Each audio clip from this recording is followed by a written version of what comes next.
ஆ போட்டு வெயிட் போட்டு எடுத்து எத்தனை இருக்குது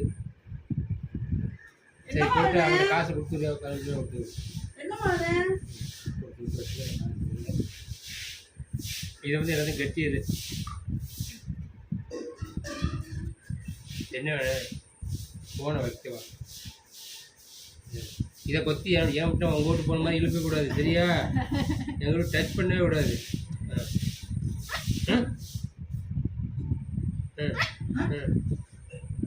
டச் பண்ணக்கூடாது பேசுது